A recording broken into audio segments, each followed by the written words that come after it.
Olá, estamos em mais um episódio do Doutor Especialista, o videocast oficial do Centro Médico de Ribeirão Preto, distrital da Associação Paulista de Medicina. Nosso convidado de hoje é o Dr. Davidson Valentim Alvarenga. Tudo bem, doutor? Tudo bem, Valéria? Prazer. Prazer, obrigado pelo convite. Imagina, obrigado nós. O Dr. Davidson tem residência médica em ginecologia e obstetrícia pela Faculdade de Medicina USP Ribeirão Preto, certificado em ginecologia e obstetrícia pela Febrasco, médico adjunto pela Faculdade de Medicina USP Ribeirão Preto e membro da Sociedade Brasileira de Cirurgia de Laparoscopia. Também é membro da Associação Americana de Ginecologia e Laparoscopia e membro da ESG, da Europa. Além de diretor do Departamento Científico do Centro Médico de Ribeirão Preto. Bom, doutor, a gente queria saber um pouco sobre o que é a endometriose e quais os principais sintomas que caracterizam essa doença.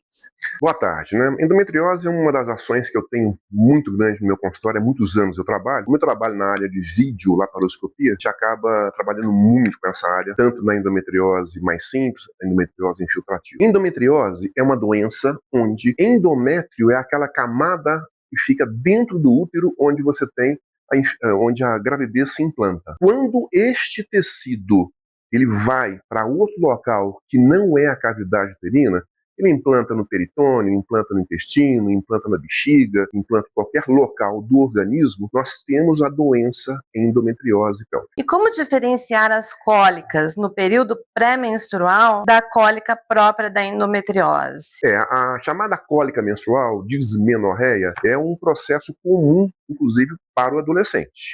Se torna importante essa cólica quando ela se torna incapacitante. A cólica menstrual do adolescente na puberdade é comum, você resolve às vezes com um anti-inflamatório normal ou mesmo com uma pílula. A partir do momento que essa dor, que é a cólica, que é a dismenorreia, se torna incapacitante, fazendo com que essa paciente procure uma assistência médica de urgência, vá para o pronto-socorro, tem que ser medicada, Às vezes ela está em aula, está na escola, ela tem que sair dessa escola para procurar uma urgência. É uma dor que se torna você tem que investigar, que a possibilidade de endometriose aumenta muito e você tem que iniciar uma investigação. E atualmente é possível fazer um diagnóstico precoce dessa doença? Sim. Isso tem avançado na medicina? Sim. A questão de fazer o diagnóstico não é tanto problema. Nós temos vários exames de imagem, nós temos especialistas na área de ultrassonografia, Ribeirão também tem vários especialistas que fazem esse exame muito bem. Você tem a ressonância magnética que também identifica, mas o nosso problema maior é um diagnóstico tardio da doença. Em média, é depois de 7 a 8 anos do início, ou até mais, do início dos sintomas, é que você acaba fazendo um diagnóstico. Isso é ruim. Quanto antes você fizer um diagnóstico, melhor você vai ter um prognóstico dessa paciente. Então, como eu falei no começo, Embora uma boa parte das pacientes também são assintomáticas, mas assintomática em geral, a doença inicial, ela é peritoneal, não é uma doença tão infiltrativa. A grande preocupação nossa é a doença infiltrativa com diagnóstico tardio, que pode levar a infertilidade, incapacidade, dores muito fortes, Então, toda vez que você tem uma paciente que te procura, onde ela está queixando muito de dismenorreia, por exemplo, que é essa cólica menstrual, e muitas vezes incapacitante, e muitas vezes, comumente a gente usa muito o anticoncepcional oral combinado para isso. E muitas vezes você usa o anticoncepcional combinado e mantém a dor. Então esse tipo de... é a paciente que você tem que investigar, sim, procurando o mais cedo possível para que ela tenha menos intercorrências no futuro, principalmente com relação à infertilidade. E existem exames específicos para diagnosticar com mais precisão a ocorrência da endometriose? Sim. No passado, se fazia muita videolaparoscopia. Era mandatório. Se tinha uma dúvida, tinha uma preocupação, você tinha que fazer um procedimento cirúrgico. Laparoscopia, anestesia geral, aquela incisão no umbigo, é muito parecido com a cirurgia que se faz para colecistectomia. Isso hoje foi abandonado, porque nós temos hoje uma série de exames de imagem que são muito melhores. O CA-125, que é uma dosagem sanguínea, no passado a gente fazia bastante também. Hoje se faz muito pouco. Na realidade, hoje o mais importante é a clínica, é o exame clínico da paciente. Na hora que você está examinando uma paciente, você pode buscar no exame de toque, no especular, lesões que você vai palpar, lesões maiores ou lesões menores, lesões de infiltração, por exemplo, no fundo de saco, lesões de intestino baixo, na região de reto. Você, no exame, no clínico especular, para avaliar um exame de toque, você pode suspeitar da doença. A partir do momento da suspeita, você precisa fazer exames de imagem. Esses são os mais importantes, tá? Ultrassom, que é o primeiro exame que a gente pede, eu só chamo a atenção que é um ultrassom mais especializado. Grande parte dos colegas ultrassonografistas não tem uma formação para se fazer um exame adequado para investigar, muitas vezes, uma endometriose infiltrativa. Existe uma formação específica, poucos profissionais têm essa formação, é um exame muito cuidadoso quando você tem suspeita de endometriose infiltrativa, necessita de um preparo intestinal muito bem feito, é um exame extremamente demorado, às vezes é 1 hora e meia. Lógico, em algumas situações, um ultrassom normal pode identificar alguma coisa da doença, por exemplo, um endometrioma, uma endometriose que cresce no ovário. Esse tipo de diagnóstico não é o problema, um ultrassom normal se pega, mas quando você tem a doença infiltrativa, ela é mais difícil. E a ressonância magnética, que também nos proporciona uma investigação muito boa da endometriose, seja intestinal, seja bexiga, seja peritoneal, seja ovariana. Então é um diagnóstico muito complexo, né? A maior parte da doença endometriose, ela é simples, não é tão infiltrativa. Então não vai ficar assustado que você tem uma clínica e que necessariamente você vai ter uma doença infiltrativa, uma doença mais grave. A imensa maioria dos casos de endometriose pélvica são casos mais leves. É a doença quando está restrita ao peritônio, às vezes só no ovário. A maioria das vezes você não tem doença intestinal, nem doença na bexiga, né? Essa doença pode alcançar pulmão. Essa doença pode alcançar diafragma. Essa doença pode alcançar qualquer sítio do organismo. Antigamente, quando começou a estudar a endometriose, ela era muito comparada a câncer com metástase, porque na prática clínica, muitas vezes é isso que acontece. Você tem a doença localizada, não é câncer, tá, gente? Teve uma época que se pensou até que pudesse ser um câncer, é uma doença muito específica, uma doença inflamatória que acontece. E existe algum fator hereditário isso que possa ser? Existe em algumas famílias com tendência maior de ter endometriose. Não é a maioria dos casos. Na realidade, a gente não sabe exatamente a causa da doença até hoje. Inicialmente, a primeira teoria que surgiu, que era a teoria de Sampson, era um refluxo do sangue menstrual pela tuba uterina, pela trompa, indo para a cavidade abdominal, implantando esse tecido endometrial no peritônio. Mas essa é uma teoria muito simples, não é só essa que na realidade conta. Você tem uma série de outras teorias que são avaliadas para explicar metaplasia e outros processos, mas ainda é uma doença de uma etiologia ainda não muito bem descoberta. O senhor falou que às vezes confunde com relações, diagnósticos de câncer, mas não existe uma relação, né? Existe. Assim, quem tem a endometriose pode vir a desenvolver um câncer? Não desenvolver um câncer, sim.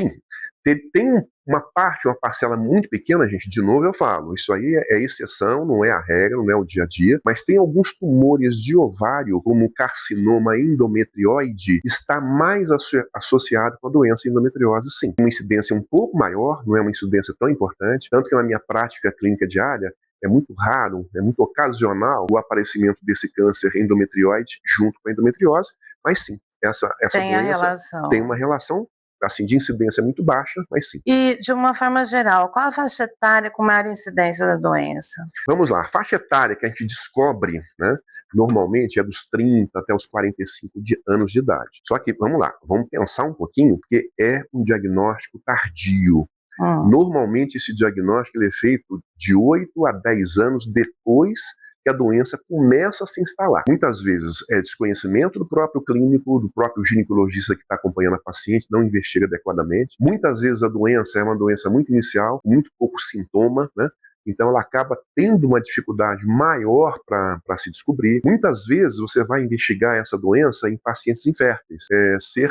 A população brasileira, cerca de 10% das mulheres, com o passar da vida, vão ter um diagnóstico de endometriose. As pacientes inférteis que querem engravidar e não conseguem, 40% dessas pacientes têm infertilidade. Então essa doença está intimamente relacionada ligada à infertilidade. Então, eu ia perguntar justamente isso. Normalmente é a infertilidade. Então, Então, você vai descobrir essa doença de maneiras diferentes, né? Exemplo, uma videolaparoscopia, que é aquele procedimento com anestesia geral, a paciente está entubada, faz aquele corte pelo umbigo, faz alguns 2 cortes embaixo. Muitas vezes você descobre a doença endometriose numa videolaparoscopia, às vezes feita por outra razão. Está com cisto de ovário, está com mioma que vai avaliar. E aí você, na hora que está fazendo a videolaparoscopia, você identifica a doença endometriose. E muitas vezes, como eu falei no começo, ela às vezes é uma doença bem óligo ou assintomática no início da doença, quando a doença está muito no peritônio. Mas em percentuais, essa infertilidade para quem tem endometriose, para os pacientes, está em quanto? 40%. 40%? Pacientes que têm infertilidade, 40% dessas pacientes vão identificar endometriose. Não quer dizer que necessariamente é a causa principal da infertilidade. E qual que é o tratamento da endometriose, doutor? Se a doença está muito inicial, muito no começo, você vai tratar muitas vezes sintomático, né? Com anti-inflamatórios. Endometriose, gente, é uma doença inflamatória, infiltrativa muitas vezes, esse endométrio ele vai estar. Então imagina assim, na menstruação tem muita dor. A gente sabe que se você tiver esse é por causa do endométrio, prostaglandinas e tudo. Se esse endométrio está localizado no peritônio, algum outro local no abdômen, por exemplo, na época da menstruação, ele vai descamar e vai dar dor. É uma doença inflamatória. Então, essa dor, ela vai ter. Então, o tratamento hoje, vamos dividir em várias etapas, tá? Primeiro, muitas vezes é sintomático, quando a doença está muito no começo, e às vezes você vai usar drogas tipo progestágenos ou pílula combinada oral. Muitas vezes, em geral, nós preferimos fazer o uso contínuo, evitando que a paciente menstrue. É um dos sintomas mais intensos da doença. Porque na época da menstruação, acentua muito. Então, você fazer o uso de drogas tipo progestágeno ou combinados, pílulas combinadas orais de uso contínuo, não menstruando, é uma maneira de você tratar sintomaticamente essa paciente. Progestágeno puro, né, você tem vários no mercado, drospirinona, desogestrel e outros progestágenos, tem uma ação anti-inflamatória também na doença, né? Por isso que hoje a escolha maior para tratamento é o uso do progestágeno. Agora, a partir do momento que a doença é infiltrativa, lesando órgãos, lesando bexiga, lesando intestino, lesando ovário, o procedimento é cirúrgico, tá? A gente fala, é feito um estadiamento da doença, muitas vezes pela infertilidade. Estadiamento da doença é aquilo que você vai ver onde está a doença. É localizada, é só no peritônio, está na bexiga, está no intestino. Nesses casos, normalmente está indicado cirurgia. E hoje as duas cirurgias vigentes, hoje, gente, não se aceita mais fazer cirurgia aberta, laparotomia para endometriose, tá? Hoje são as duas opções maiores, videolaparoscopia e cirurgia robótica. Em Ribeirão, felizmente, nós temos aí excelentes profissionais que trabalham nessas duas áreas, tanto em videolaparoscopia quanto robótica. Ribeirão hoje já tem cerca de 3 robôs já, do Da Vinci, né, que é feita a cirurgia robótica, né, que é no Hospital São Lucas, Unimed e o HC, já tem essa robótica. A robótica, ela é muito desenvolvida na área da urologia, mas na ginecologia, com a endometriose infiltrativa, também ela está muito bem posicionada e muito bem indicada, está com resultados melhores em termos de tratamento. Que ótimo, graças a Deus, né? Que a tecnologia ajuda, né? Ajuda, e estamos no centro de excelência. Ribeirão, em termos de saúde, é excelência, tá? Em termos de Brasil, você pode ficar tranquila que tudo que tem de melhor em São Paulo, a gente tem aqui em Ribeirão Preto também. Que bom. Bom, como diretor científico do Centro Médico de Ribeirão Preto, como o senhor analisa este importante setor para a medicina e para os associados da entidade?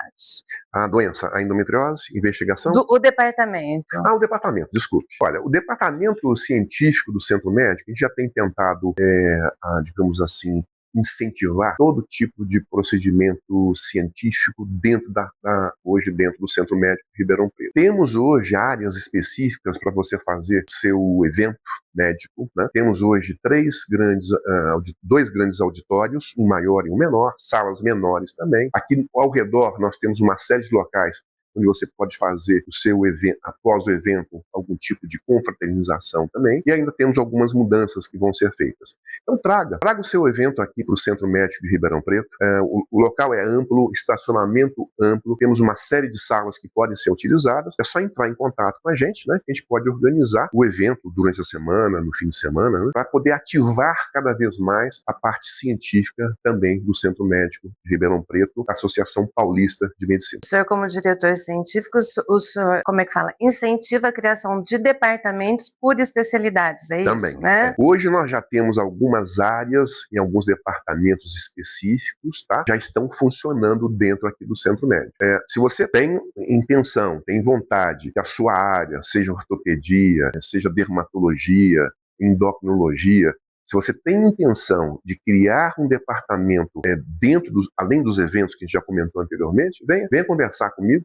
A gente pode organizar, sim, essa possibilidade, abrir novos departamentos e o novo associado também, né? Você que não é associado ainda do Centro Médico, vem utilizar. Não é só uma questão científica dentro, né? É uma área de lazer, é uma área cultural. Nós temos algumas atividades, como toda quarta-feira à noite tem uma área cultural muito ativa, muito intensa também. Então aqui nós temos tanto atividade cultural, atividade associativa, quanto a atividade técnico-científica. O espaço está aqui e foi criado para isso. Hoje o Dr. Tomás Kim é o nosso presidente do Centro Médico, né? E ele tem um carinho muito grande para que a gente possa fazer e dar um apoio total e completo para qualquer tipo de atividade que você queira fazer aqui dentro do Centro Médico. Gostaria de abrir para as considerações finais sobre tudo que a gente conversou. Vamos fazer aí um resumo de tudo, né? Então, primeiro, a questão da endometriose é uma doença extremamente ainda ativa, né? Nós temos, inclusive, março é o mês da endometriose, onde se fazem vários eventos. Faça o diagnóstico precoce. Quando você for, o ginecologista, principalmente, o médico de família também, quando uma paciente chega com alguma clínica sugestiva de tudo que eu falei, seja aquela cólica menstrual muito forte, dismenorreia, seja uma infertilidade, né? Seja lesões que na hora do exame você encontra, são lesões arroxeadas, às vezes no especular, você vai tocar, ver, tem que investigar. E quanto antes fizer a investigação da endometriose, melhor o resultado futuro para essa paciente. Para a infertilidade, para a dor, né? Para processos que ela possa apresentar, alterações intestinais, um diagnóstico precoce. Acho que o mais importante fica isso aí, e muitas vezes a clínica ela é pequena, mas pense, a partir do momento que você pensa na endometriose, você começa a investigar. Quando eu falei exames muito específicos da endometriose infiltrativa, não quer dizer que um ultrassom normal bem feito também você não consiga identificar algumas coisas da endometriose, algumas lesões. Então, o ultrassom transvaginal, aí vai o recado para quem faz imagem, quem faz ultrassom. Na hora que for pedido um exame de imagem, e nesse momento colocar a endometriose, faça um exame com mais carinho, com tempo maior. A gente sabe que você não vai gastar 1h30 no exame, mas muitas coisas você consegue identificar no exame de imagem normal. Mas o principal que eu falo aqui, gente, é o clínico, é o ginecologista, é o médico de família. Pare e pense sobre a questão de realização. Na rede privada é mais fácil, né? A gente consegue fazer essa investigação de uma maneira um pouco mais simples, mas hoje a rede pública de Ribeirão Preto também tem uma série de laboratórios que nos dão suporte muito grande na investigação. Laboratórios como o DIAT, que ele está ligado diretamente com a prefeitura municipal, tem excelentes profissionais. Nós temos os cursos para endometriose, né, da FATESA, por exemplo, eles fazem investigação de endometriose. Então, se você não consegue marcar um ultrassom com um especialista na área, tem um curso, né? Tem o pessoal da FATESA, Adriana. Hoje nós temos um centro de excelência principal de Ribeirão, que é USP Ribeirão Preto, é o Departamento de Ginecologia e Obstetrícia. Lá é um outro mundo, né? Quando você fala de USP Ribeirão, HC, de investigação, é lá tudo que você possa imaginar em termos de investigação, principalmente todas as áreas possíveis. Porque a endometriose, Valéria, como a gente comentou um pouquinho, ela é uma doença que muitas vezes você não trabalha só na ginecologia, né? Muitas vezes você precisa de todas as outras áreas associadas, principalmente quando a gente trabalha com a doença infiltrativa. Então você ter equipes que trabalham com isso e profissionais que se dedicam a isso, né? A gente pode falar dois especialmente, que é o urologista, quando a doença está restrita na bexiga, junto com o ginecologista, e principalmente o coloproctologista. Essa doença também, como eu comentei no começo, pode ser doença intestinal. Então, essas equipes, normalmente quem trabalha, eu trabalho há muitos anos com endometriose, os dois profissionais que eu tenho fora a minha equipe, lógico que eu tenho que ter uma equipe muito bem formada e conversa muito semelhante, né? Na hora do procedimento cirúrgico, para fazer todo o procedimento, são ginecologistas que trabalham comigo, mas eu tenho um coloproctologista que trabalha comigo há muitos anos e tem um urologista que trabalha comigo há muitos anos também com visão para endometriose, né? Não, se você não forma essas equipes, é complicado você chamar um urologista que não está muito afinado com a questão da endometriose. A mesma coisa com o coloproctologista, que também não está muito afinado com a doença. Então, o ideal é você formar equipes. Ribeirão, hoje, a gente pode contar aí pelo menos umas 6 equipes aí, formadas por esses profissionais todos, né? Também com facilidade. Dentro dos convênios, né? Todos os convênios hoje você praticamente tem uma facilidade de encaminhamento para essa paciente, mas o que eu deixo de recado, principalmente, faça o diagnóstico precoce. E quem faz o diagnóstico precoce não sou eu. Quem faz o diagnóstico precoce é quem atendeu essa paciente no consultório, tem toda aquela clínica, toda aquela questão que eu já falei no começo. Se tem dificuldade na investigação, encaminha para profissionais que tenham condições de fazer uma investigação maior. Vamos resumir um pouquinho o Centro Médico também, gente. Eu acho que assim, é uma associação em Ribeirão fantástica. Toda a diretoria, toda a equipe tem o maior carinho em recebê-los todos aqui dentro do Centro Médico. Então, seja nos departamentos específicos, seja na parte associativa, seja na participação de eventos aqui dentro, todos estão convidados cada vez mais. Quanto mais médicos e colegas fizerem parte dessa associação, acho que reforça muito a nossa força dentro de Ribeirão Preto. Então, fica o convite aí. Se você não conhece ainda, venha conhecer o Centro Médico, venha conhecer toda a área interna. Temos profissionais fantásticos, toda uma equipe de marketing aqui que trabalha muito bem. Então, mesmo essa equipe aí de vídeo, equipe de marketing, então tá fantástico. Eu acho que eles estão fazendo um trabalho muito bom. De novo, parabéns para o Dr. Tomás Kim, né, que é o nosso presidente aí do Centro Médico. Parabéns para vocês também. Imagina. Muito obrigada por sua participação, pelos esclarecimentos que foram muito ricos, né, de informações. Estamos abertos para quando o senhor quiser dividir o seu conhecimento, tá bom, para novas participações. E agradeço de novo aí muito o convite. Obrigada, Muito viu? obrigado, Valéria. Doutor Especialista fica por aqui, até o próximo episódio.